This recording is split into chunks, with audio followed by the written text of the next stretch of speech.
I see people joining us. Welcome, everybody. Come on in. It is day 3 of 4 days of summer soar. So coming in, pop in the comments. Let's just make sure all of this tech is working. Hello from Texas, Ronette. Hello, Caitlin. Good morning. Good morning, Lindsay. Pop in the comments, say hello. Tell me, is today your first day joining us live? Or have you been here for all 3 days so far of this series of Summer Soar? Day 3, hello, all 3. Oh my goodness, Jocelyn's been here all 3 days. Excellent.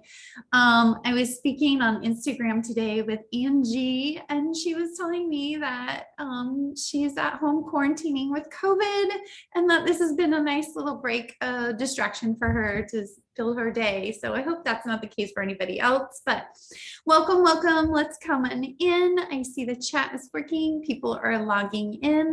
We are filling up this room, and I'm super excited to share with you about decodable text, choosing and using decodable text. So I'm excited if you are joining us live or you are joining by watching the replay. If you're watching the replay, you can also pop in the comments, hello, so I can say hi to you.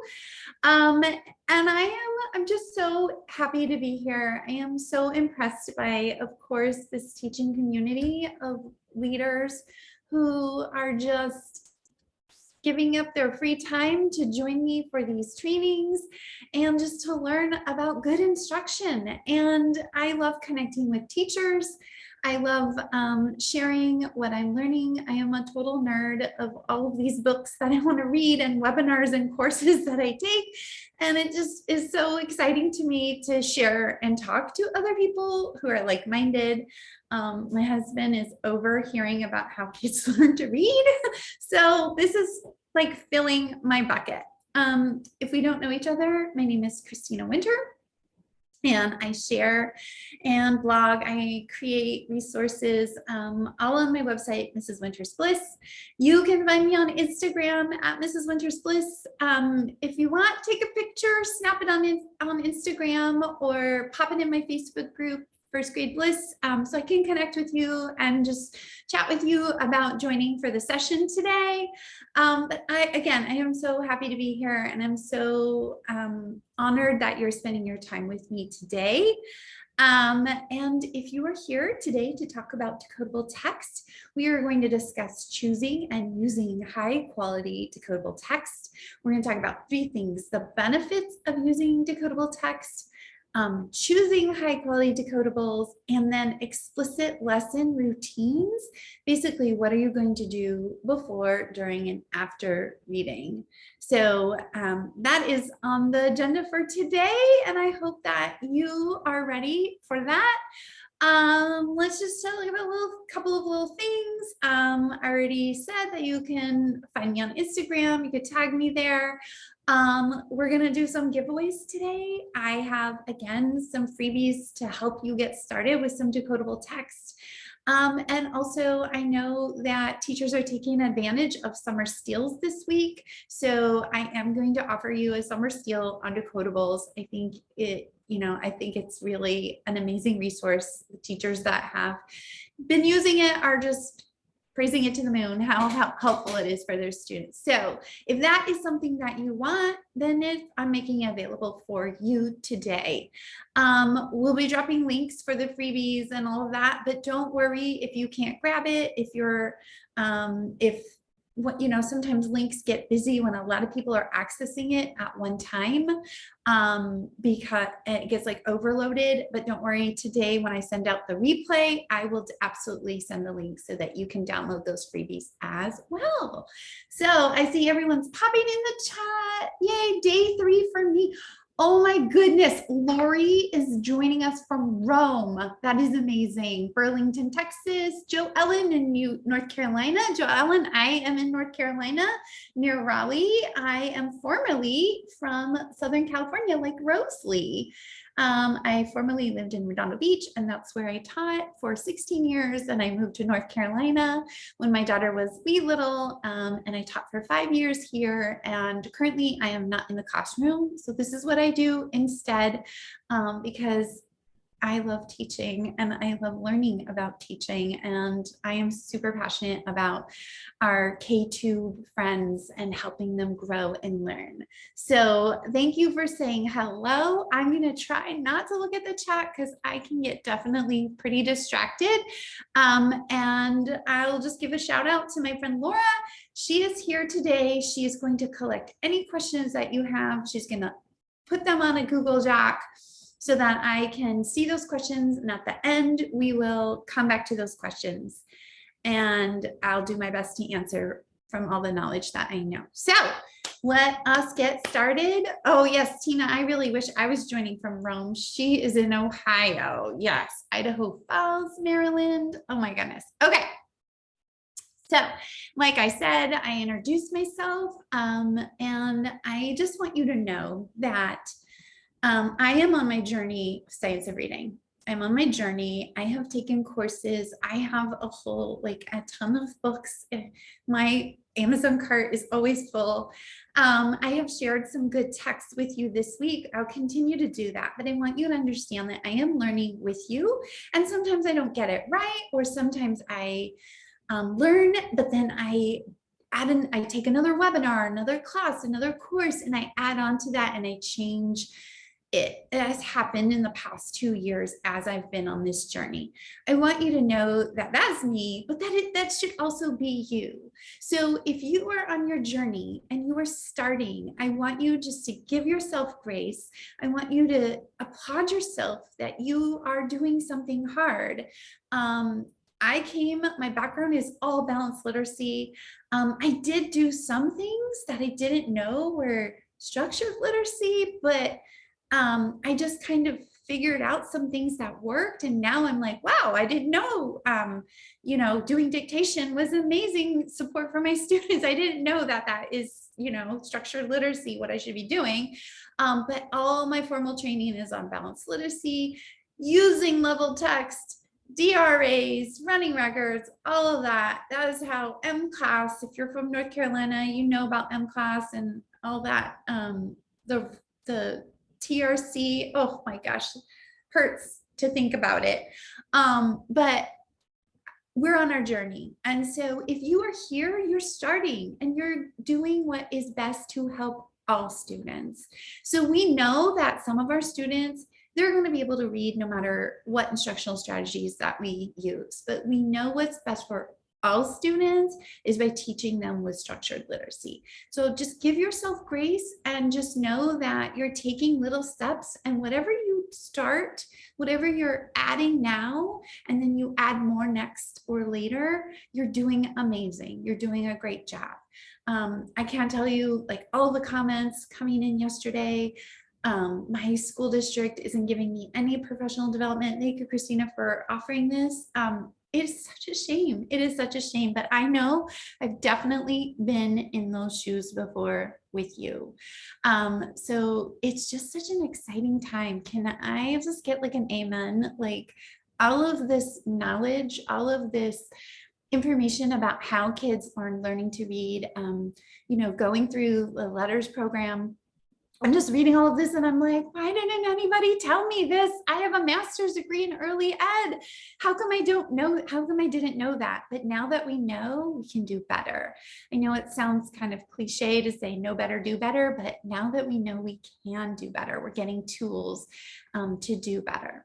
So let's go back to a little bit about what we talked about yesterday, how we know the science of reading. Again, science of reading is a body of research. It's not a curriculum, not a program, not something you can buy. It is not something like you do in your classroom, a body of research, and we align our instruction to the science. So we're doing things that are supported by science. And the science is like all of these expert, like really smart people, cognitive scientists, neuroscientists, people with high up education degrees, all of those, that community of people who are doing research. And they're not just like doing like isolated research. They're not just going to schools with this kind of student or this kind of student. They're choosing schools and students of all different socioeconomic backgrounds. And it's decades of research. This is not new. It's not a pendulum swing. So I know people in your building might be saying, whatever, you know, it's gonna swing this way and then it's not, that is not what it is. I am so hopeful that it catches on and it's just the way that it is, and the reading wars are no more. That's what I'm hoping for. But we're aligning our research, or we're aligning our instruction to the science, and the science has clearly proven through all of the brain imaging and the scans of all those big words that I don't really, that's not in my mental lexicon. But the science is proving how children learn to read. And we know that it is not natural. It's not a natural process. And if you were joining me yesterday, I shared with you my little image of the brain. And if you didn't join me yesterday and you want to watch the replay video, don't worry. Lots of people are asking for the links, and I will definitely at the end of the week send you an email with all the links so you can go back and rewatch. You can share with a friend. But yesterday I shared with you the 4 parts of the brain that are working together, because learning to read is not natural. But the good news is that our brains are malleable, that we can strengthen those neural pathways and our brains can learn to read. Our brains are built for speech, they're not built for print. And that's why we hear speech to print, right? So that is where, you know, that's what we know. And then that's how we choose our instruction, what the research says.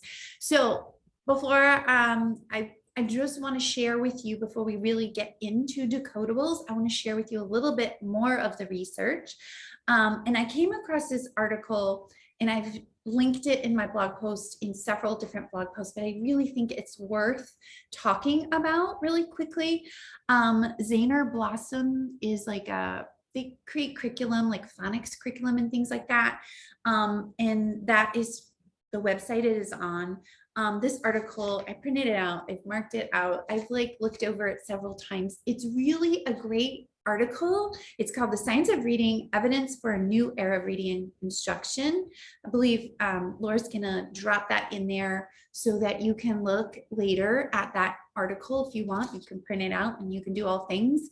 I liked it because if you're new to the science, it's not super technical. It's a good starting place, right? And it's talking about like evidence. It's written by Linda Stewart, who is the director of the Reading League. If you follow the Reading League, which I suggest following them because they're all science. But in this article, there are like keys, or let's see what they call it exactly, really quick. They tell us exactly how our instruction needs to be, like the must-haves. Sorry, I had it tabbed. Talks about the big 5, putting it all together. Yes. Because it's not a natural process, we have to consider the importance of developing the essential neural system for reading through instruction focused on skills and sub-skills. And these are the key evidence-based principles of instruction. So these are the key evidence. And so I'm going to just share with you the evidence-based keys of instruction. And one of the keys is that we must make our instruction explicit. And I know I've kind of dripped that out today or this week, but the objective of our lesson has to be clear. Our teaching has to be intentional. The teacher is taking, explicit means I'm the teacher. I am taking center stage. I'm directly telling my students what they are going to learn. What are the concepts? There's opportunities with my students for guided practice and decreasing levels of support, but explicit instruction. And explicit instruction is following that model again of I do, we do, you do, and that gradual release of responsibility. We're not leaving anything haphazard. We're not having kids guess what they're learning, but it's very explicit. We also know that another key is that students' instruction has to be systematic.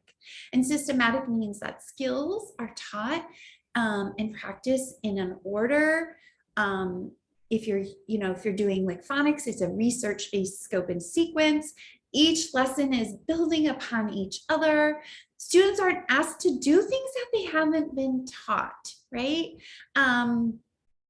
Little side note, but I heard this amazing podcast the other day, and the podcaster was saying, she was likening it to if you play a musical instrument, like kids are always learning the first song that they learn, usually, I don't know, I didn't play an instrument, hot cross buns. Okay, it has like 3 notes or something. And so kids learn those 3 notes and they practice those. They're not asked to play the next day, play some whole different thing because they don't have any of those skills. So the skills are systematic, and we're never asking kids to do something independently that we haven't taught. There's nothing left to chance, right? Our instruction, another key thing they say, instruction has to be engaging. Our students understand why they're learning and what they're learning, and they're provided appropriate support or scaffolds to be successful. And they're also knowing how this is relevant for them in their lives. So learning to read, how is that relevant? So you're providing that information for them that keeps them engaged and motivated, right? Instruction is intensive. It means that it's data-driven, it's focused on just essential skills. So these are the keys that we are thinking about for good instruction.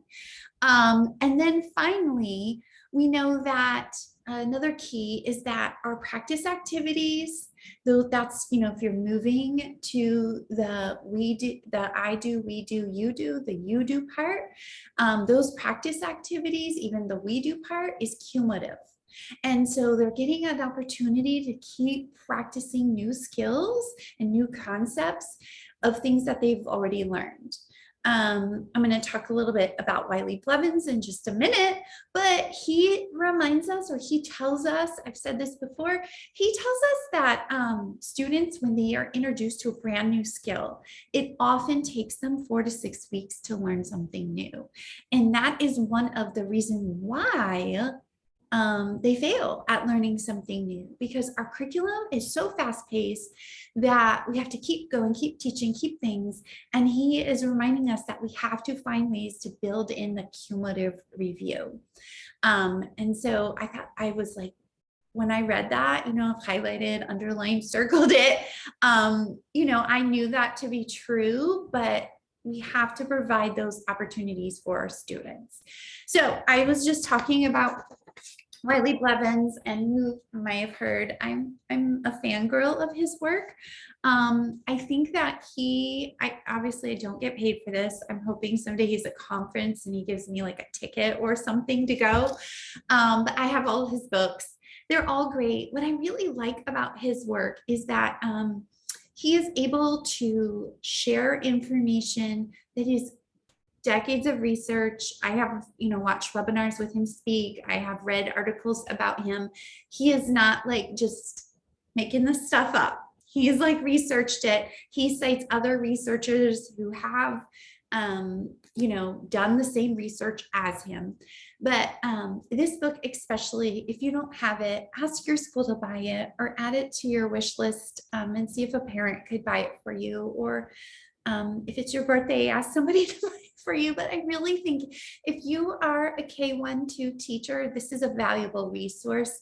A Fresh Look at Phonics by Wiley Blevins. I have read it, back to front and then some more. But what I like about it is he shares the 7 ingredients for success. and how we build skilled readers, working on the word recognition part of Scarborough's reading rope, if you are familiar with that. He really talks about that, and he really outlines like all of the activities that you can do that are really high impact for good phonics instruction. And so I was just briefly wanted to share that with you because that's going to lead us into Decodables. His first key ingredient is that students have readiness skills. That means that they need to have a strong understanding, phonemic awareness, alphabet recognition. That is like the foundation. We know that. It's exciting that lots of schools are jumping onto Haggerty or like some kind of phonemic awareness program. We could talk about that more later, but it's exciting because we're realizing that, again, coming from speech to print. So phonemic awareness is like the sounds, hearing the sounds and then connecting the sound to the symbol and moving kids from speech to print. If they have deficits in phonemic awareness, that's a lot of times where our kids are struggling readers. His second ingredient of success is his scope and sequence. So he says that we need to have a very strong scope and sequence, and I'm going to share one with you in just a bit. And just briefly, he talks about how it has to be easy to complex. We have to separate confusing letters and sounds. You probably have had students who confuse the short e, and the I, the I, the short I sound. That is often very confused. So in our instruction, that is something we would not want to be teaching in the same week or the same time. We want to kind of separate those out and then cumulative review them together. But we also have to have plenty of review in our scope and sequence. He reminds us that we need to have blending routines in our classroom. That is so important. And when we talk about phonemic awareness, we're going to talk about what they call advanced phonemic awareness skills, which is the blending, using phonemic awareness with letters, and how blending and segmenting is super important. So stay tuned for that because I have a big plan for that coming soon. But stringing together letter sounds and printed words, we have to have frequent modeling and application to connected text in reading. And he talks about dictation. Dictation, kids love dictation, but it's really just guided spelling. It's like teachers who think aloud, that we're modeling our transfer of our phonics skills that we're taught, all those skills that we're teaching into our writing. That's what dictation is. He talks about word awareness activities. Those are highly engaging activities for our students. Those are like word chains, word ladders, word sorts, those kind of hands-on manipulation type of activities where students are engaging in that. Again, all of this is in his book, and he gives like free information on how to do it. I have created a ton of resources that go along with all of his research and his suggestions as well. But that's the fifth thing. The sixth thing he talks about in his book, the sixth ingredient, he talks about high frequency words. We are teaching irregular words. We're not teaching them by rote memorization anymore. Give me like a yes in the comments if you are teaching using like mapping or a heart word method. Because we know that reading is not by sight. It is so exciting.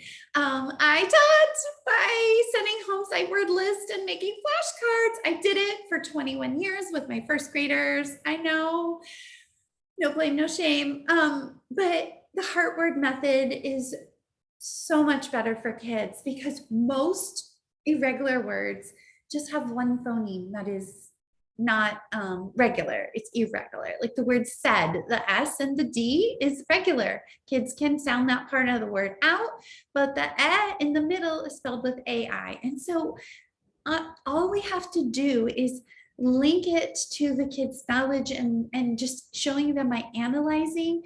And studies say that for a not normal, but for a average reader, they just need 1 to 4 attempts. So we don't have to have those word walls anymore with those words. We really just have to spend the time explicitly teaching and analyzing those irregular words. Okay, I went a little bit on a bird walk there. Let's keep going. Number 7, he talks to us. This is where our work today is going to talk about reading connected text. That's decodable text, the control text that gives our students authentic reading experiences and applications of what we explicitly teach in phonics, right? Okay, let's take a pause. I said I'm going to do a giveaway, so let's take a pause and do a giveaway. I'm going to get a drink of water. Let's see. Let's talk about, let's see, in the comments, tell me something. And my friend from Rome, you cannot, no, I'm just kidding. You can put something in there. Tell me something that you've done fun this summer, something that has filled your day with bliss. Tell me something and we'll do a giveaway.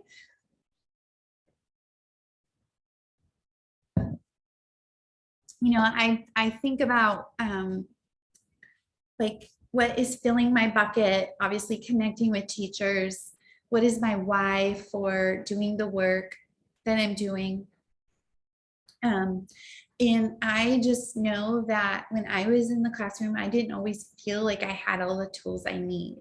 And I didn't always have the confidence that I needed. And so that is how I kind of came up with this slogan. You might have seen it like on my water bottle. Right here. I've sent stickers to people, but I want to send some stickers today to somebody. I'm going to pick someone, but it says lead with confidence, because I want you, you're here because you want to lead with confidence. You want to go to your classroom and lead with confidence, knowing the right thing that you should be doing. You want to walk into your school building and lead with confidence. And so that's why I want to give out some stickers. I'll give out these stickers. I'm going to mail them with a Starbucks card to a lucky friend right now, and then we'll do some more giveaways. So, oh my gosh, I'm going to have to go back and read all these comments in a little bit, but let's just call out a couple random one. Somebody went to Sarasota, Florida to the beach, spending time with my 1-year-old granddaughter, Tina. Oh my goodness, beach, hiking in the bluffs, eating the cinnamon bun. That is so delicious. Jamie, that is, yes, food makes me very happy. Angela says she went to see her grandkids in Colorado. Oh, Terry Simple, Saturn, slept with your dogs and slept in. The simple things, right? Having warm coffee is awesome. Going to the bathroom when you want. Okay, I'm not gonna look. I'm just gonna like scroll and I'm gonna pick and let's see. Oh goodness, I might say this wrong. Carrie Mead says she taught her dog to fetch. Carrie Mead, M-E-A-D-E. Carrie Mead, you get to be our winner today. So when we're done, I want you just to send me a quick email and say, I won the stickers, and give me your home or your mailing school address, whatever you're comfortable with. So send the email to hello@mrswintersbliss.com and I will get that out in the mail for you as soon as possible because you taught your dog to fetch. Oh my gosh. Okay, let's keep going. Okay, so we have talked about Wiley Blevins, his 7 ingredients. He talks about the second part of the book. He talks about the reasons why we fail. And one of them I already said, we don't give our kids enough cumulative practice. That was one thing in there. But if you have the book or you get the book, then you can read about that.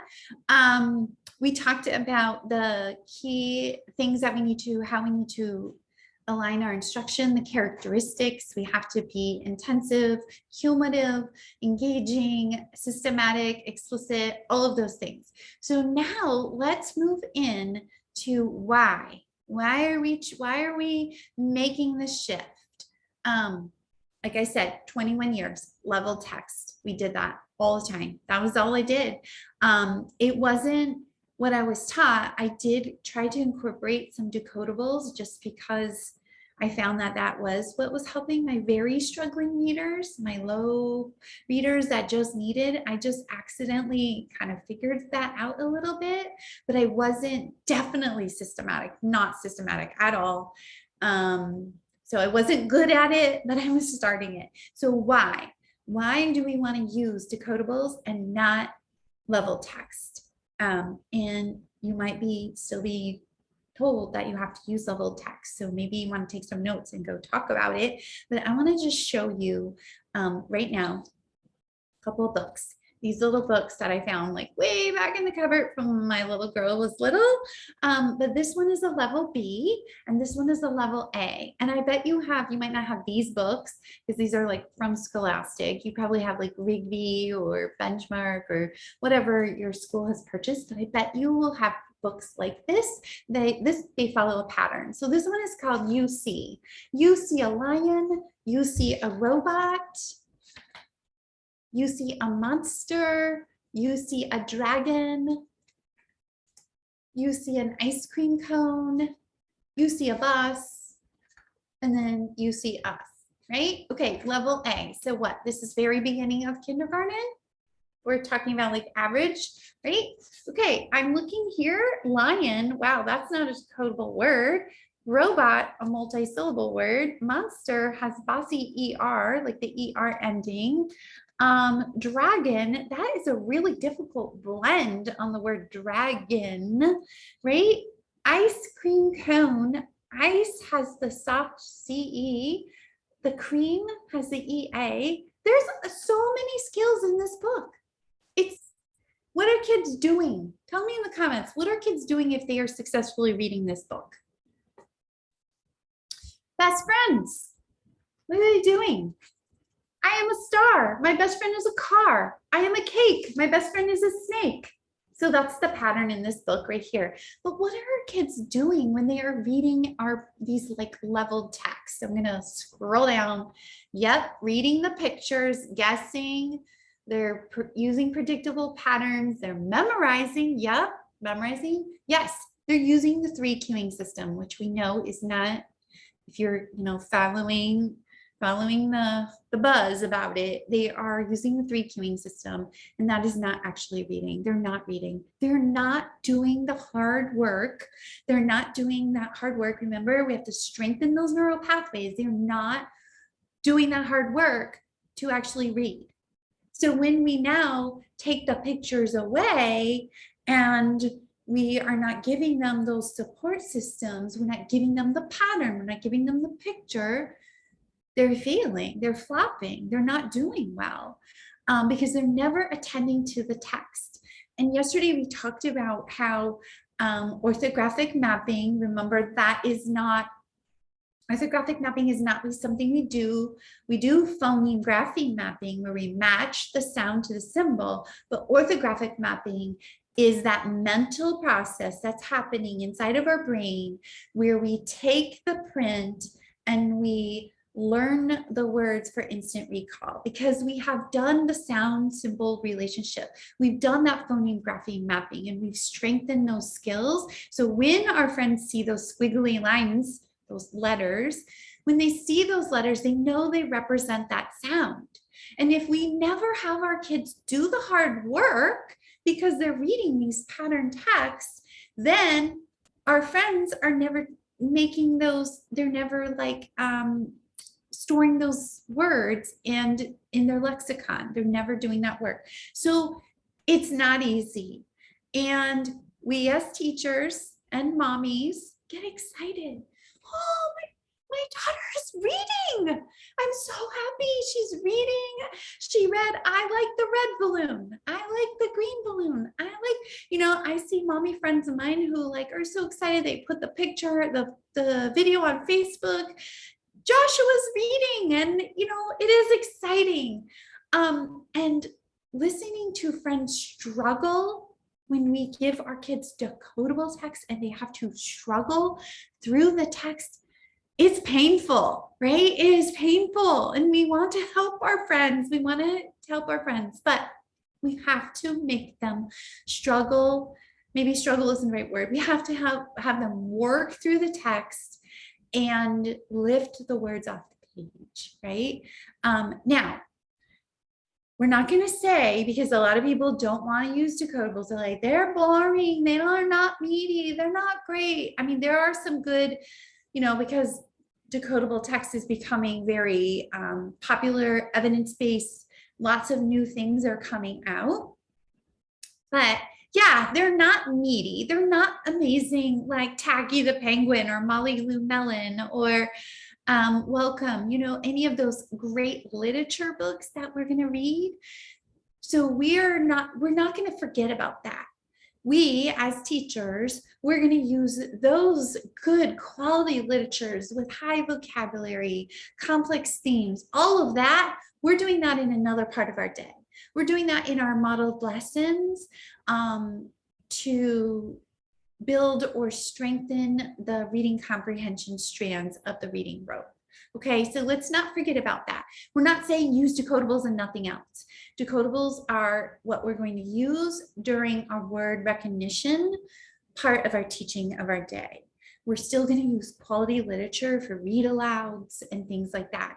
You can use them for mentor text in your writing and your science, all of that, right? So what is a decodable text? So it doesn't always have to be a book. Well, this is not decodable. It doesn't always have to just be like a little book. Decodables can be a story, a book, a poem. It could be a passage, but the main thing is it is a controlled text based on phonics skills that you've taught up until that point, to the scope and sequence that you are using, with an emphasis or a lot of decodable words on that specific skill. So if you're teaching long vowel A and you're teaching your students AI and AY, then you want to have a decodable that has a lot of words so kids can strengthen their skills, can use their segmenting and blending and decoding those words with that skill. They're getting an opportunity to take what you're teaching over here and apply it to their reading, right? Giving our students loads and loads of practice. And that's what we want. That's why we want to use decodable books. So Wiley Blevins in his book, another one of his books. Remember, I told you I'm his fangirl. Does anyone know him? And they will just like invite me to connect with him. Anyway, this is a really good resource, another great resource. And this is the resource that got me excited about writing my own decodables and coming up with the resource that I'm sharing with you today. But it's a book called Choosing and Using Decodable Text. Again, a good, I don't want to say easy because I think we are all very smart, but some books are heavier to lift, but he makes this knowledge applicable to what we do in our classroom. How about that? But he reminds us that not all decodables are created equal, okay? Spoiler alert, not all decodables are good decodables. In his book, he shares obviously the research, but he also shares a government document called Becoming a Nation of Readers, and they determine a criteria of what is a good decodable. And so he says that good decodables are three things. One, he shares that they're comprehensible.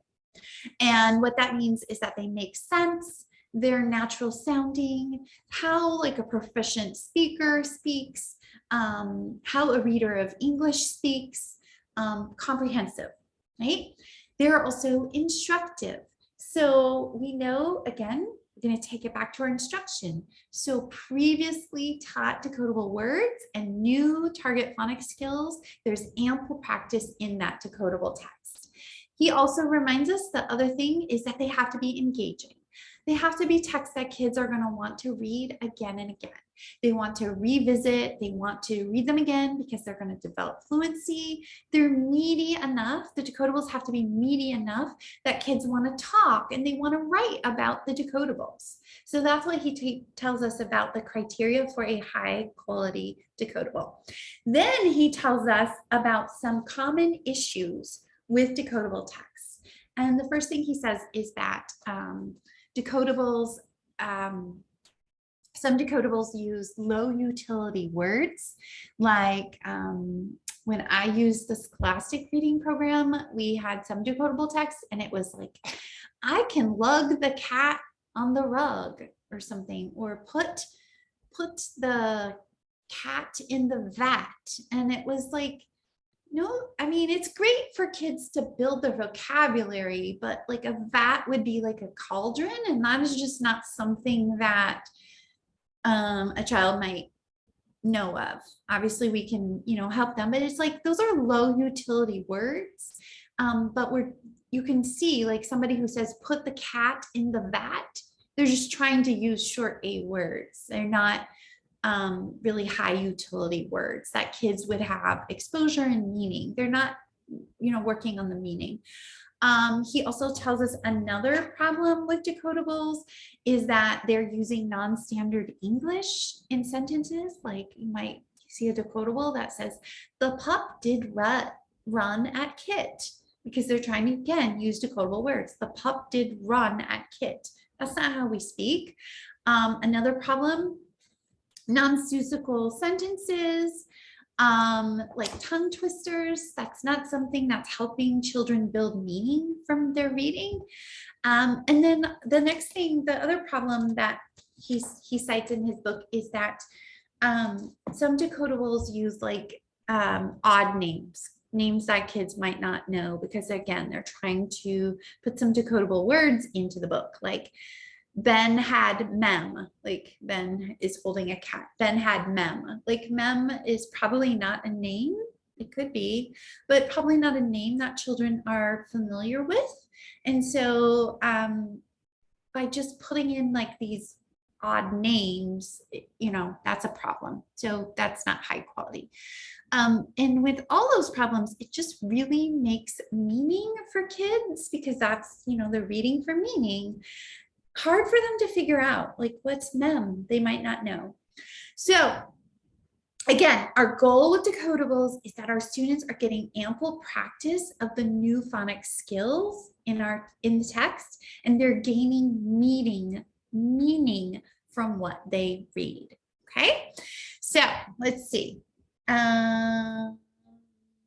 Oh, good. Denise is asking, Denise, I'm going to come back to your question later, but she's asking about what do we do with those level texts, and I have some ideas for you. Okay, let's move on to benefits of using decodable text, which I've kind of covered already. But one of the benefits is that we give our students opportunity to practice those explicitly taught phonics skills in the connected text. So they're not learning skills in isolation, they're putting it into practice. So the reading is the practice and the dictation is the writing practice, right? And he tells us, in fact, children progress much faster with phonics when they're applying those skills to authentic learning rather than the drill and the kill activities. The practice or applying to learning through dictation, through reading decodable text, phonics skills, that's where the learning really sticks. So that is one benefit. Another thing, it forces our students to practice decoding words while reading rather than the 3 cueing system and guessing or relying on pictures. It is teaching our students that they have to attend to words, right? And then when they get to 3rd grade and there's no more pictures or patterns, they're not, failing. They're going to be readers because they have now learned how to attack words and decode words. And also, decodables build students' confidence. If you have used them with students in the past, you know that when they are successful at using their decoding skills, it's like they're unlocking meaning. They're realizing, we have this thought that like, if we use decodables, they're going to feel baby. These aren't real books and all of that. But in actuality, a lot of teachers are saying like, they're actually super excited now. They want to read because they're like, I'm doing this. I know that I am actually reading. They're building up their confidence. So when you're starting with single syllable words and now they get to the multi-syllable words, they like, I feel I could do this. I'm amazing, right? Okay. Let us now talk about the lesson routines. How are you going to use decodables in your classroom? And so I'm going to share my resource with you and just kind of talk through from his research, from research let's see, Linda Farrell and Michael Hunter. You can Google them. Linda Farrell, that's a F, that's a, it's like a PH Farrell, and Michael Hunter. They have some webinars on using decodable text if you want to watch those. But from all of the things that I learned, that's how I created my research-based Science of Reading aligned decodable passages. So I'm going to share with you these lesson routines. If you are going to write your own decodables, or you go get some decodable passages or decodable books, you can still use the same exact lesson routine of how to support instruction, again, using that I do, we do, you do model. Okay, and so these are some high impact activities that you can do with your students so that they are going to become skilled readers. So I have, with my decodables, I have a teacher lesson plan. Just print these out, it's 2 pages. And you would likely use the same decodable passages for a few days. There's so much research that talks about, we always feel like we have to give them the next thing. We don't. They can work, you can work through text a lot. You can use like a mentor read aloud for a whole week. And that's actually really good teaching. But these lesson plans are good at least for 2 days. I would say these passages would be good for 2 days. I share with you exactly the focus of what you're going to do. And you're going to explicitly say to your students, today we're going to learn the sound. This is a WH passage. The sound in this passage is spelled with the letter WH. Can you think of any other words with the sound, right? So you're explicitly telling your students what are they going to learn. You're going to model blending with blending lines with your students with minimal contrast, and you're going to introduce new high frequency words. I'm going to pause here because I did want to share with you a couple of things, and I made a few slides. So let me pause there, and then we can take a closer look because I did have the blending lines, because blending lines were new to me. And so I want to kind of like clearly share with you so that you can use the blending lines, or you can create your own blending lines, because it is, again, high impact strategy that we need to be doing. So I'm going to share with you my screen a little bit, and I will be back. Let's see. Okay. Right here. Okay. Earlier, I talked about characteristics of a strong scope and sequence. And this here is just showing you this scope and sequence. I gave it away if you were here on day 1, but I'm also including it for you again today if today's your first day. But it's included in the download that I'm going to give you today. Kindergarten scope and sequence. Again, I didn't make this up. I did a lot of research.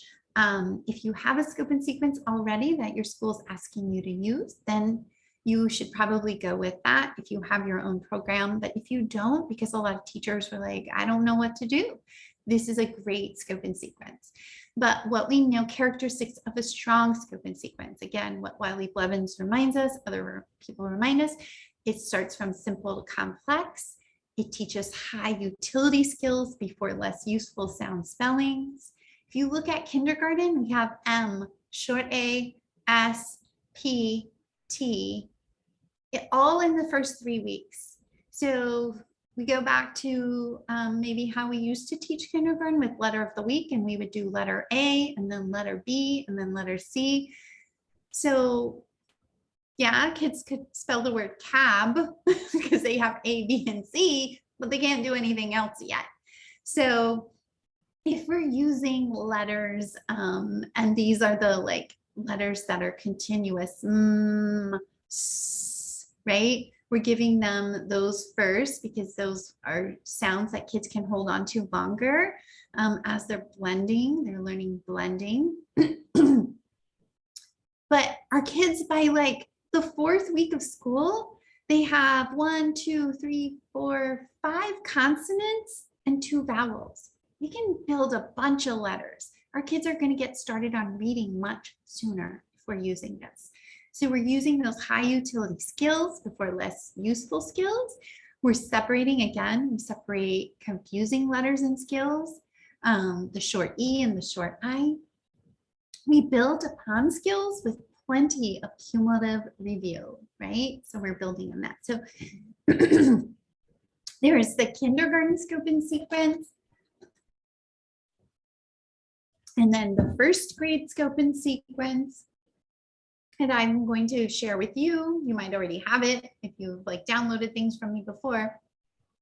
But again, we have short A, and we're not just doing like the at family. We can do the at, the and, the app, you know, because we're not teaching, like we're doing word study. We're not doing teaching spelling anymore. More on that coming soon also. I'm sorry, I just love learning. Okay, but you can see like, if you look at week 14, long vowel A, we have the A with the silent or final E. So those skills that were there just keep building upon each other in the second grade scope and sequence. All right, and then next we were talking about, I was just talking about if we are, before we even hand our students pre-reading, this is the pre-reading part of the routine of Decodables. We want to like front load, we want to set our kids up for success. And so what we can do is we can do that with blending lines. This is definitely from Wiley Blevins' work, but again, decoding is the high impact strategy that kids, the #1 way that they can be better readers. So we are doing decoding. And so we're using blending lines. Now, that's a lot of words on a page, and I'll show you when I come back on camera, but I would use with my students like a little scratch paper, like a little sheet to cover it. So you could just do one row at a time. And you might not do all of these. You might just do blending lines your first day with your kids in your small group. And you can also use this in whole group, right? You could do blending lines in your whole group instruction. But if you look at line #1, there's a pattern here. It's the known words to the new skill. So these are like this skill that kids are learning on this passage, Catch the Frog, is that they're learning the WH digraph. So they've already learned the H sound, right? So they know hen, and you can just teach them. This is like where word chaining also comes in, or word ladders where you're just adding something or changing something. So you can use hen and change it to when. We know hack, so we can change it to whack, right? And so some of those words are going to be in the story. When and whack are in the text that they're going to be reading. Again, this is before reading, front loading. The second row here, and you're going to get all this information. So if you're not keeping up on like what's in each row, don't worry. I am going to share with you a lot of information in your download today. But each line has something specific. So the next line is you're varying the beginning sound. So you can see like when and then, whip and chip, right? The third row, you're varying the ending sound. So kids are changing when to whack, which to whip. The next one, row 4, we have a mixed set, mixed skills right there. Row 5 and 6 are skills that kids have already learned. So they've already learned these skills like the double consonant, the short vowel with TCH, the TH digraph. They've already learned that in row 5 and 6. It was a review, that cumulative review. Row 7 is a challenge. So for some of your friends, you're not going to do the challenge, or you're going to save that for later in the week. You know, that's a way for you to differentiate. And then row 8 and row 9 is actual sentences from the text. So if you're just doing this on the first day, I very likely would probably focus all my time on row 1, 2, 3, and 4. Front load your students before you even give them any text, any decodable text. But there's a system. So all of my decodable passages, there's 60 of them, come with these blending lines already created, but you can also, you can look blending lines and Wiley Blevins. I'm sure there's other programs that probably have that you can kind of figure out and write your own blending lines if you want to match your text. Okay. Okay, and then this is some of the text. So I'm going to come back to that. I'm going to stop sharing, but this is the text that I'm sharing with you. Okay, so I was looking at, let me move that out of the way. We were talking about before. So before reading, here's the little lesson plan. And this is also right here. It's all there for you. So known to know, new skill, very beginning sound. So it's like a little cheat sheet right there for you, right? It's talking about the new decodable words that you have. The irregular words, these are words that students have already learned or new words that are in the text. But again, we're front loading so our students can be successful. And then this part right here, this is awesome, preview and predict. So Wiley Blevins, you know, he reminds us that we still want to use like that higher tier academic vocabulary, and we can still build that in. And we can do that. I would just make like a little note card, or you can just write it on your little whiteboard, just giving the kids, we're not going to decode this word, but they sure can be exposed to this word. So in the text, Catch the Frog, you would say something like, the title of our story is called Catch the Frog. What do you think is going to happen for our story? And the word that you can pre-teach is worried. You can say, friends, have you ever heard the word worried? And they're like, yeah, they will want to tell you about that. You can say, well, worried means you're anxious, you're concerned, there's a new situation. And you can say, here's an example. Jack was worried that he didn't study and he would fail the test. And you give them a think about it prompt. What's something you've been worried about? I mean, that all could take less than 1 minute, 30 seconds. But this whole pre-reading routine is about 8 minutes with your group, right?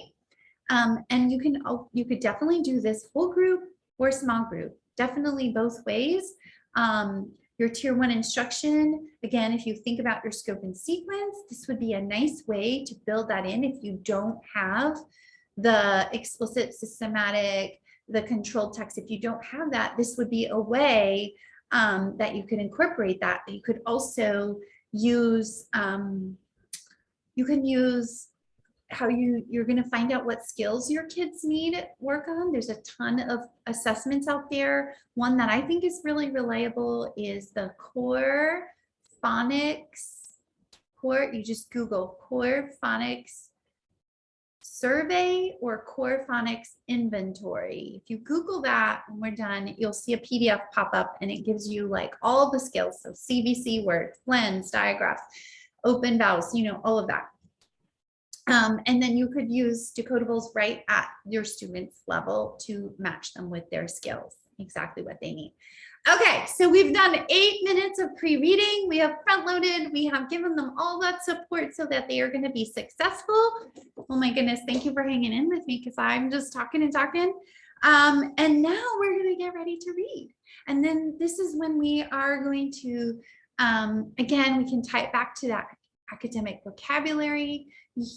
You can do a first read together. So you would read the story. Here's the passage. You could read together and you would just, you know, read it with your students slowly if you're doing small group or that. And you could say, here's the text. Ben has a cut on his leg. Jess asks, when did you get that cut? I got a cut when I got in a pond to catch a frog. Ben said, what was the cut from? Was it from glass? Who put glass in the pond? Jess asked, it was not from glass. It was from a big rock, which was in the pond. I had to whack a bug and I fell on a rock, said Ben. Did you get the frog? Jess asked. I did not get the frog, said Ben. It was fast. That frog can swim and hop. Every single word in that text, this is the WH. This is maybe, if you look at the scope and sequence, I think around 12, 13 weeks in. Every single word has either been explicitly taught, like if it's in your regular word, or decodable because it's building on skills that they have already been taught explicitly. I'm telling you, it was not easy at the beginning to write these passages, because when you do short A and you don't have any other skills and you want it to be comprehensible and natural sounding, but it's a good story, right? The kids love it. And then, so your first time that you read through it, and then your second time you can have your students read it. They could do like choral reading, like reading with a partner, choral reading. We're not all fans of like the round robin reading anymore, because that's a lot of like wasted time for our kids. And then some of our kids are just listening to what their friend says and copying, or some kids get anxious. But choral reading or partner reading, I read a sentence, you read a sentence, but giving them repeated times to read. And as they're reading, you're offering corrective feedback. So what corrective feedback is we're not just letting our kids just keep going. We're going to stop them kindly, and we're going to help them so that they know they can go back and they're not going to keep making the same errors. So we're kindly going to go back. We're going to point out the mistake that they made, the miscue they made. We're going to state the sound, like when you read whack, you said wat, and we're going to say, look at the CK. Tell me again what CK says, or find it on the sound wall, or what's your mouth doing? All of that. We're reminding them, we're stating the sound, they're having them repeat it with us. We're having them blend it again, correct them again, and then we ask them to go back to the beginning of the sentence and read it again. We don't want to just keep letting them go, right? We're offering that corrective feedback. And then our students have the ability or the opportunity to write in response to what they read. So again, depending on the level of your students, and spelling doesn't count here, because they're going to want to write things that maybe isn't in the text. Some of the words, like, if they wanted to write about worried or something like that, or they can go back in the text, you can teach them how to find the words in the text. But after they're reading it, they can answer questions. What did Jess ask Ben? So going back to the text, when did Ben get the cut? And so you can go back to the text and talk about the story, right? So that comprehension work. And then another opportunity after they read is that they can do some connected writing to what they read. So these passages include a writing stem, and they have with the words and without the words. No, actually the sentence, but they have, there's two versions, with the dotted lines or no dotted lines, depending on the level of your students or what you like. But they can write about they read. What happened when Ben tries to catch the frog?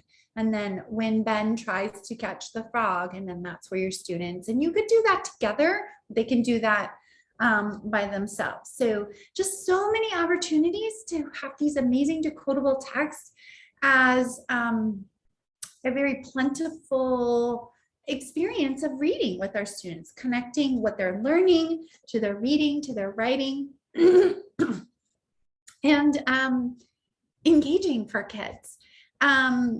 If you know Savannah Campbell from Campbell Creates Readers, she was using my Decodables, and she said, oh my goodness, Christina, if you don't know her, go follow her, because she's amazing on Instagram. She said, Christina, what I love to do with my students is we would take the Decodables, and after we worked through them, after we were ready, we might have used them in small group for a few days, we would put them in this little notebook. So this is like super low prep. Put the blending lines in the notebook, and then put the Decodable in the notebook. And my kids built like a whole library of books that they could read and reread and have fluency. And she was like, my kids, this was like the first thing that they wanted to pull out and to work on their reading and their fluency. And that is no prep for you, right? Another thing I wanted to point out, which you might have noticed, is that I put a dotted line here because, as we're working through the text, we don't need our friends to be looking at what the sentences are. So we could fold the paper back. We could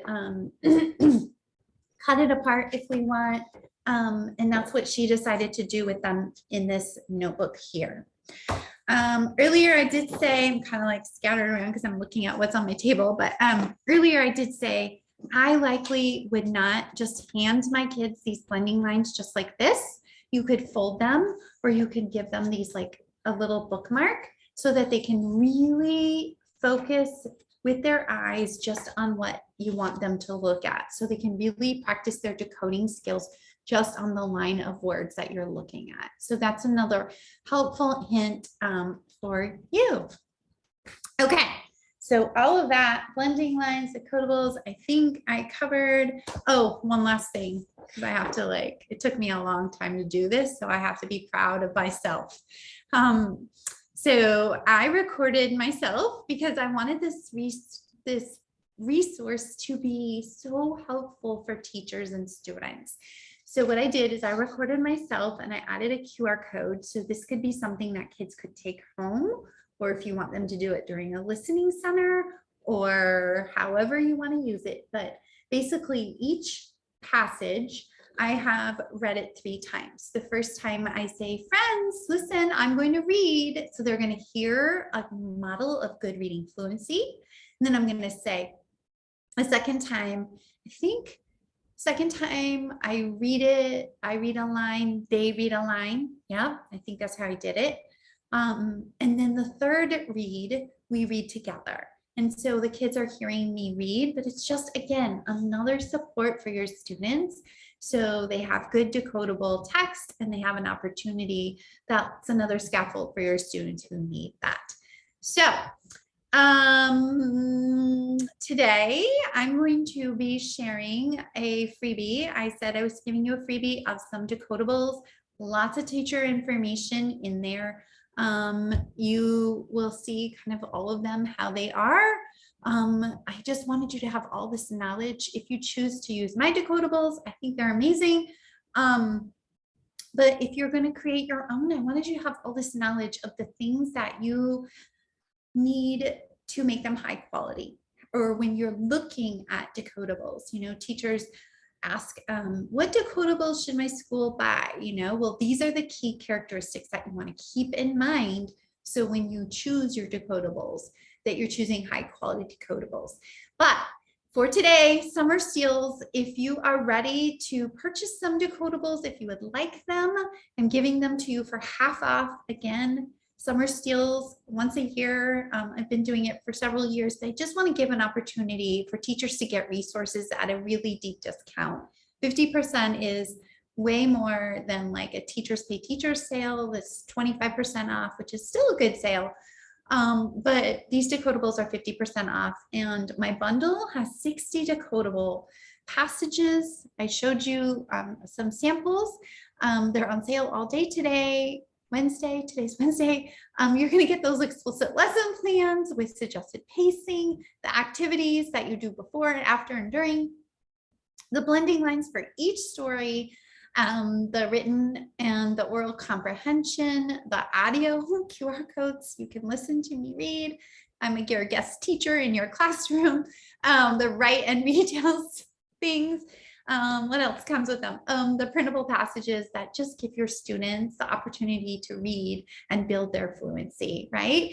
So if you are ready to purchase, I think Laura is here and she's probably dropping the link there. There's summer steals, and another summer steal that pairs so nicely. I forgot to bring it, but it was so, when I created the resource, it was great because teachers realized what I did, but I made decodable sentences that are from the story. So they're very closely aligned. The decodable sentences are sentences or lots of decodable words that align with the story. So if you're teaching, you know, the WH and your kids are doing that and you want more practice, decodable sentence, build a sentence is basically a printable.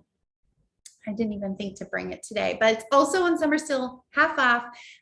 But the kids do that independently in a center. It's just another opportunity for them to practice putting the words in order from them. They're all labeled. It's like amazing. My kids love this. I didn't have decodable sentences. I just had I called them like they were seasonal sentences. And I thought, oh, kids love this engaging activity. I'll make decodable sentences that match. But that is also on sale, the whole bundle of decodable sentences, and they pair exactly with the stories. So it's a nice thing if you're doing this decodable unit on Catch the Frog, then next week you could put those decodable sentence activities into a center. So those are also 50% off as well. Okay. Let us look at some questions that I see. Pull that up there. And again, if you're missing the link to the decodable freebie that I'm giving you, don't worry, it's coming in your email. I just have to get off here, process the video and link it up and all that stuff. So you'll get that. If you're on your phone, I know some people are like on their phone and they can't download it. If Dropbox is busy, because a lot of people are going to it, don't worry, you're gonna get that. Oh my gosh, Shannon says she loves the decodable sentences. Oh, let's do a giveaway. Oh my gosh, how did you guys let me forget? Okay, let's do a fun giveaway. Let's give somebody the bundle. How about that? Somebody's gonna get the whole bundle, and if you already purchased it, you already own it, then you'll get to just choose something else. So let's see. Tell me, how about this? Tell me something that you are like a light bulb moment, something you learned today about using decodables, something that is like kind of a light bulb, aha, this is so amazing, or this is something I want to do differently in my classroom or something. Let's do a giveaway and we'll give away a bundle.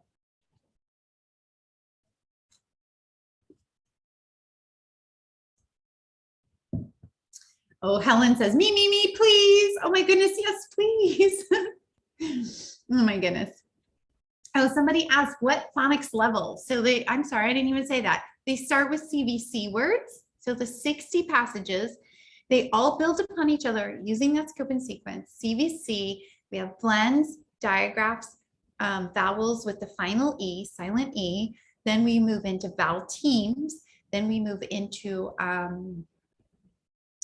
like variant vowels, R-controlled vowels, diphthongs, all of that. So all through all of those skills. So you, depending on what grade you are, you'll use the passages for your skills. And if you are a kindergarten teacher and some of your friends are ready for those advanced skills at the end of the year, you have them right there. Yeah. Okay. So lots of things. I love the sentences. There's difference between decodables and leveled readers. Make sure they make sense. They need to be comprehensive. Yes. Blending lines as a new warm-up resource. Okay. Lots of good things learning. I will come back to this when we are done. Wow. That I can glue them in a composition book and they create their own little book. You're right, Crystal. That is such a wow. Okay. The only fair way is for me to scroll because I mean, I don't want to just pick somebody, but there's so many comments. So I'm going to scroll to the bottom and then I'm going to scroll back. I wish you guys could see this. I'm going to scroll and right there. Let's see. Mara Beth, I like that you were honest about the low utility words in decodables. That's good learning, Mara Beth. Mara Beth, I don't know your last name, but we're going to write your name down.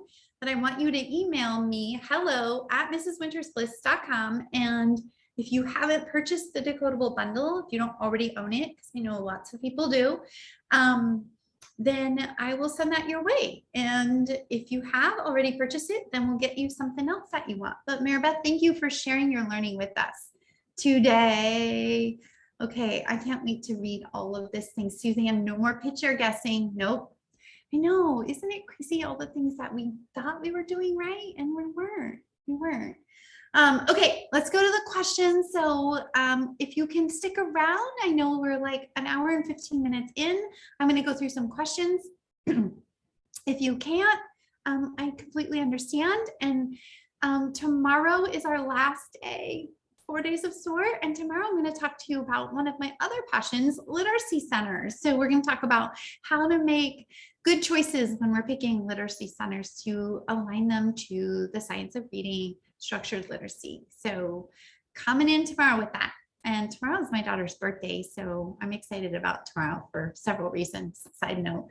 Okay, So Denise says, is there a place for those leveled books in your classroom library, or do you throw them away? Do not throw them away, Denise. Such a good question. Okay, so here's what some teachers are doing. Some teachers are taking those leveled books and they're taking their classroom library and they are creating like topics and interests. So you could do like a tub that says reptiles, or a tub that says fall, and you would just take your leveled books and kind of like reorder them. I always use like those little garage sale stickers and just put a little number and then number my books and then number the label, whatever label. I know there's like really fancy systems that you can purchase on Teachers Pay Teachers, but that is what worked for me, because numbers, you never run out of numbers. But if you label them like A through Z, or I don't know, anyway, put them in your tubs by topics or interests. Another thing that you can do, I was just talking to my leaders of literacy, that's my membership group, last night. We had a meeting and I was talking about this with them, and I thought this is a great idea. So I want you guys to tell me in the comments if you think this is a great idea. Our really low readers, a way that we could reuse those is we could put sticky or like Post-its on top of the words, on top of the text, and use them as an oral language. My husband is printing over here. Does he not know we're live? Anyway, you could use them for like an oral language center where your kids are, we're not reading the pictures, but they're telling a story using the pictures. Now, some of them, like, you know, the really patterned ones, like I like the red balloon, I like the yellow balloon, that might not be that great of a story. So maybe you want to skip over some of those highly patterned ones, but you would definitely model with your students how you would do that. And you could have them even give them an opportunity at the end, if they did it like in a center, at the end of centers, they could come up to the front and they could tell their story, and the words are covered and they're just using their oral language skills. You teach them how to incorporate higher vocabulary, how to give their names, characters' names. So instead of just saying, like, the girl was walking her dog, you could teach them how it's a much more interesting thing. Like, it was a sunny day and Maribel was walking her dog through the crowded city, right? And so they could use those. That would be such a fun way. And that's not a lot of work for you to ask a parent volunteer or an older 5th grade student or something like that, just to take stickies and cover the text. So that is another way. What do you guys think? Let's see if anybody likes my idea or if you guys think I'm crazy. Amy's idea. I don't know what Amy said. Can't see it. Megan's here. Hi, Megan. Amy says, add speech bubbles to the pictures. Yes, I love it. I wonder if that's my good friend, Amy B. Anyway, great idea. Great idea for ELL learners. Yes, but don't throw any books away, right? I mean, if you had to, I guess you could send them home and parents could read with their child. But yeah, for sure. Okay, let's go to the next question. Angela, can you explain dictation a bit more? Angela, I want to encourage you to go right to my blog when we're done, because I think that the blog post is going to be able to explain it even better than I can explain it here on camera. But I just recently published a blog post. So go to mrswintersbliss.com, type in the search bar, dictation. I have at least 2 blog posts on dictation, but dictation is just really the guided spelling practice for your students. So you're able to teach your students, you know, again, they're doing like kind of mapping words, so you can do it slow, but you're dictating words and dictating sentences. You could even start at the sound level with your students, but it's just such a good routine to incorporate into your day. But yeah, go check out the blog post, and there's actually a dictation freebie that you can just download right in the post also. Okay. Megan asks, or Meg, what sort of books should students put in book bins? Is the whole library supposed to be decodable? Meg, that would be a dream come true to have that many decodable books, but I don't see that that is probably what you have. So it would be wonderful if you're a student, or if you could do a donors choose grant and get like a nice tubs of decodables. I have seen teachers are replacing their leveled books. So they use, in my classroom, I had levels like 1 and 2, and they could go choose books from the leveled book bin from 1 and 2. If they were reading out of 5, 6, I would encourage them to go pick some books there. That would be lovely. But I know that we don't have money, right? And so it may be writing a donors choose grant or asking your school to help purchase books. I know some programs, like I think Benchmark, comes with decodables, but you would want to level those, not level, but identify them, like these are CVC words. And then I've seen where teachers put kind of like a tab, like so they put like a construction paper, laminated construction paper, and the tub says like CVC words, and then they would have like short A if those books all were short A, and then the next one short E, and so the kids could kind of flip through and find the books that they want. But yeah, that it feels like maybe it would be really hard to have all decodables. So again, your classroom library could be some like topic interests, books that students like of popular authors, like someone just said Mo Williams. Kids want to read those. In my class, I mean, this is a whole separate thing that we can talk about another time, but I encourage my kids to, in their book box, they always had 2 books that were from our reading book or reading group. So if you're using decodable passages, this could be in their book box or their book tub, right? That's for independent reading.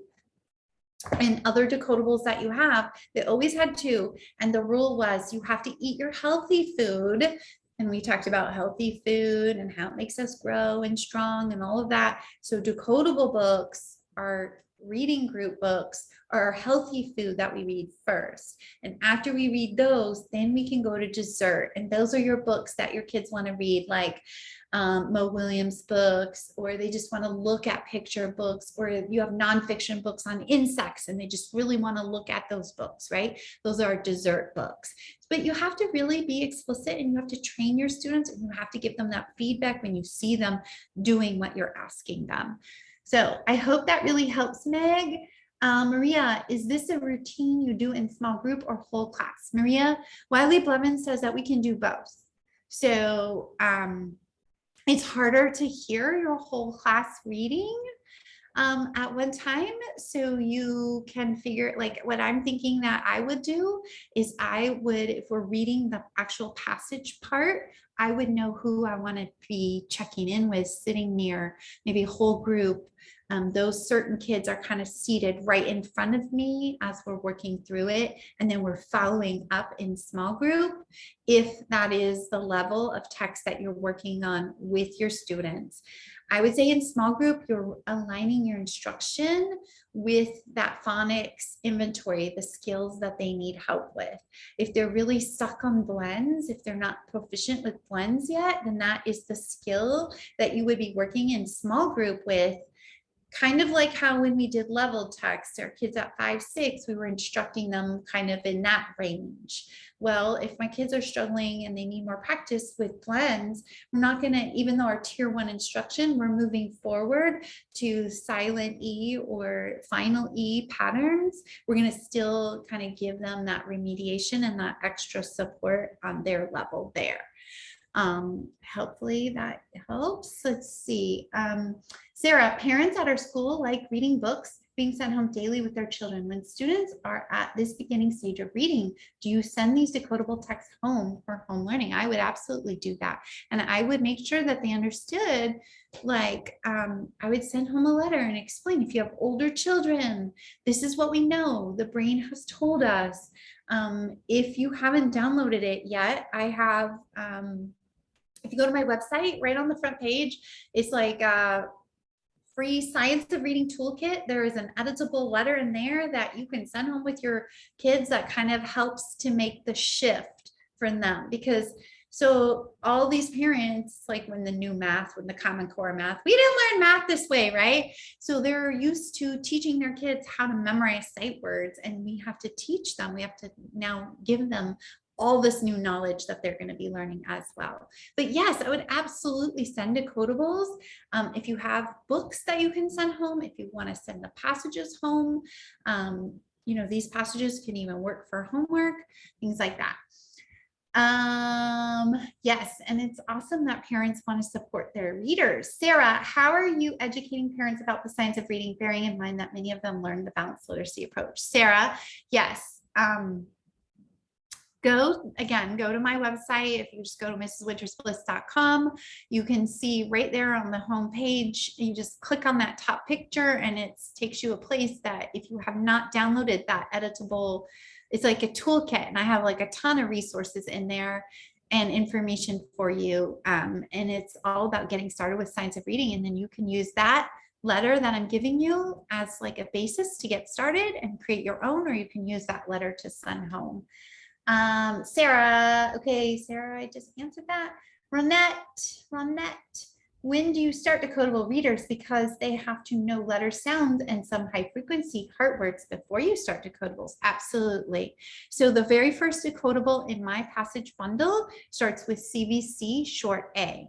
So if you are a kindergarten teacher, then they're not ready for that until they absolutely know. And we know that we're not going to teach, we're using heart words, we're teaching by mapping high frequency words. So our students have to know all the letters and sounds before they can be able to map heart words, right? So you're not going to be able to start until you get through all of those first few weeks. Right? You're not starting the first week. Your kids probably in kindergarten aren't even ready for that yet.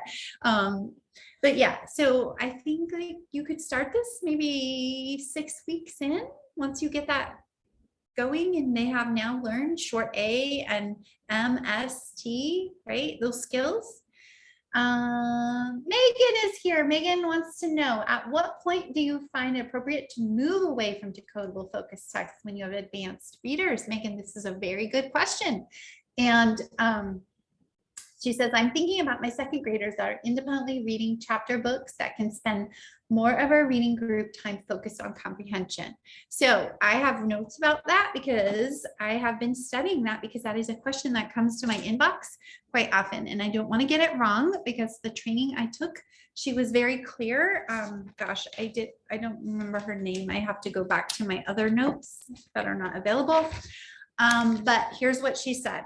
And also Michael Hunter and Linda Farrell, they are hilarious, by the way. They're so funny. I think they are readsters.com. I think that's their company. It's either Readsters or one of those companies. But if you just Google Michael Hunter, Linda Farrell, PH Farrell, if you Google their name and write decodable text, using decodable text, you're going to get like their webinar, and you might have to put in your email address, or you might be able to find it on YouTube, but they talk about it as well, because at some point we're ready to transition out of decodables. But here is exactly what this expert says. I'm going to read to you. She says, when you know it's the time to get out of decodables, that your students can accurately, with high level of automaticity, read single syllable words, real words and nonsense words for all syllable types with blends and diagraphs. Okay, so if they read the word sibling, they should be able to read that accurately and automatically, because sibling has 2 syllable words, but sib and ling, right? Those are nonsense. So that's why it's important that we still continue that nonsense word instruction.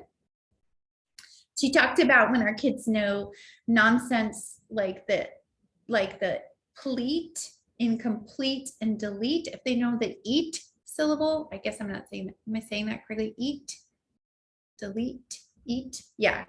ETE, then they know complete and delete, right?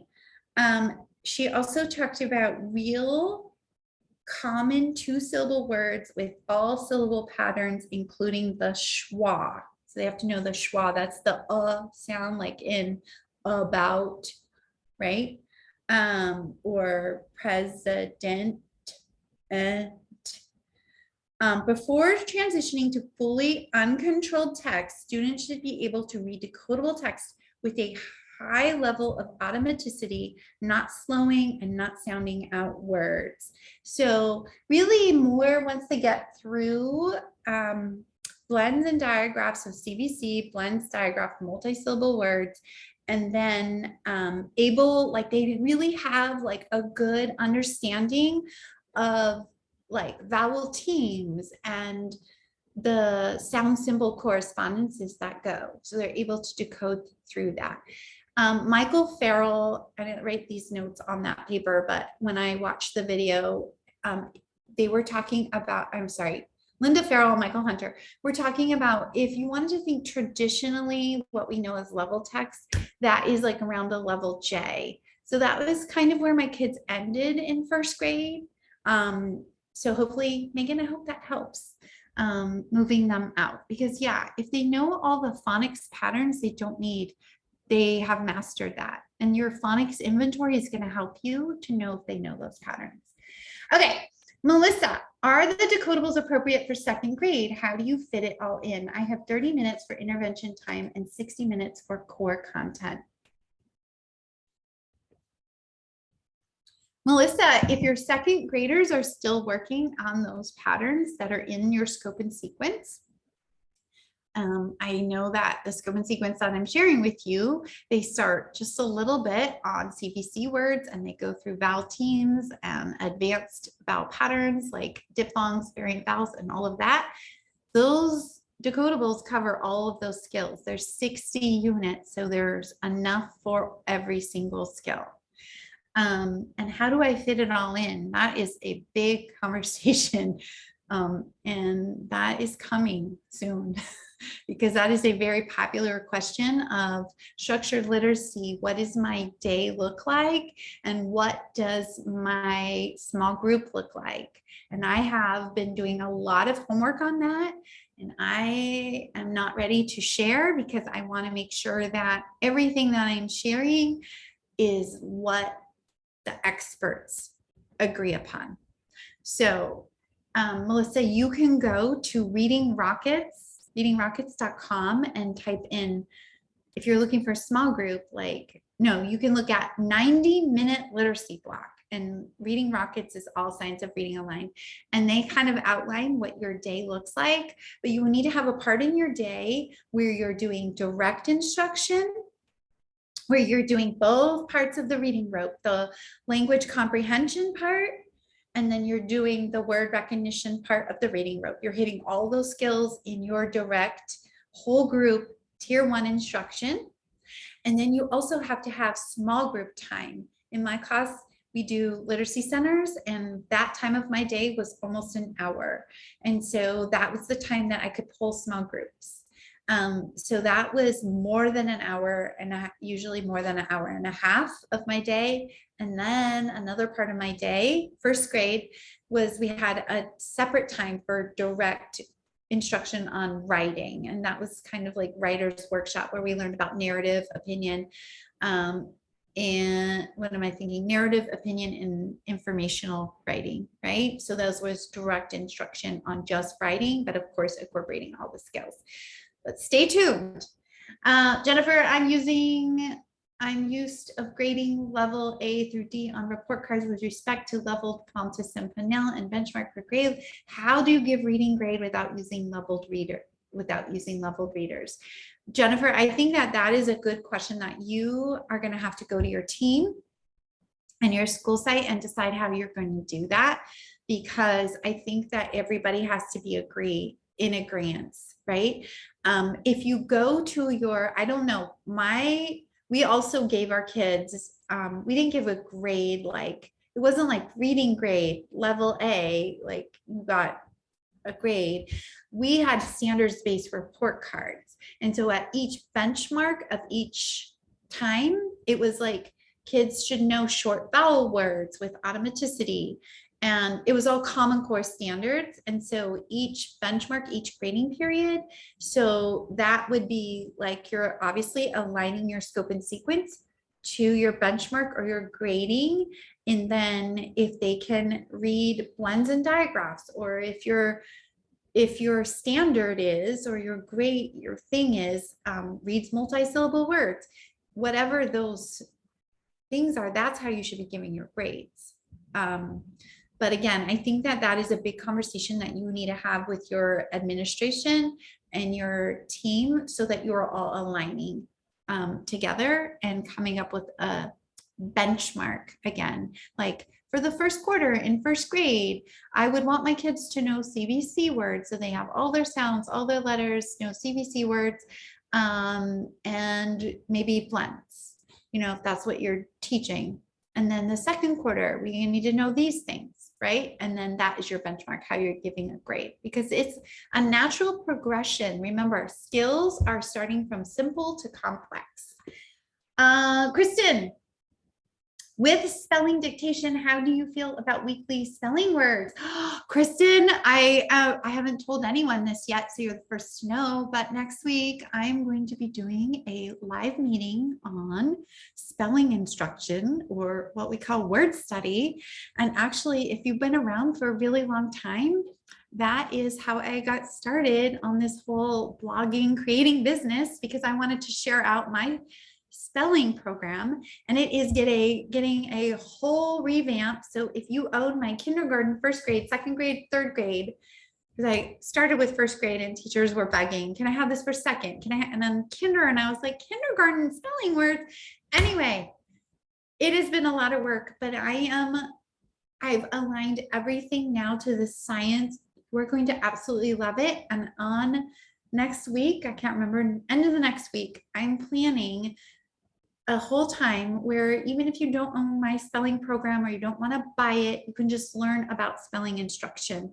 We are not going to be doing the whole, here's 10 words, take it home, memorize these 10 words, and then come back and I'm going to dictate the words and you're going to write them. That is not transferring the skills. So we're not going to do that anymore. And I'm going to teach you a whole way that you're going to do it next. So Kristen, keep an eye out in your email and you'll be invited to come join me. Shannon, what do you do for kinders with their book box before they're reading? So Shannon, that's what we were talking about last night with Leaders of Literacy. We were talking about those pictureless books like Good Dog Carl, Good Night Gorilla. The members were sharing all kinds of books that I didn't even know. I guess Mercer Mayer has a whole line of them, but those picture books where kids can tell the story. Take your old level books, put some sticky notes over them. But you really should be working on letters and sounds. So they're not ready for decodable passages or text at this time. There are some really good alphabet where they can, like look at it's a book with alphabet letters. So you can look for some things like that if you absolutely want to give them a book. But they're not ready. They're not at that part of the alphabetic stage yet. Renata, I hope I'm saying that right. Renata, which assessments did you use to determine their reading level? Which assessments are aligned with the science of reading? So assessments that are aligned with the science of reading, if you're just talking about phonics, so you're looking for a phonics inventory or a phonics survey. Again, the one I was talking about earlier, it comes from this book. This is like a huge, heavy book, but this is another great book.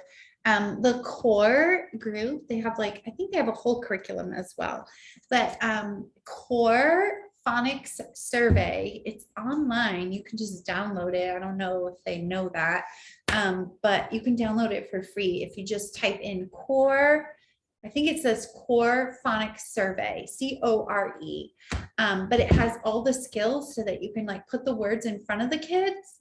And then you can find out where their deficits are and there. That would be an assessment.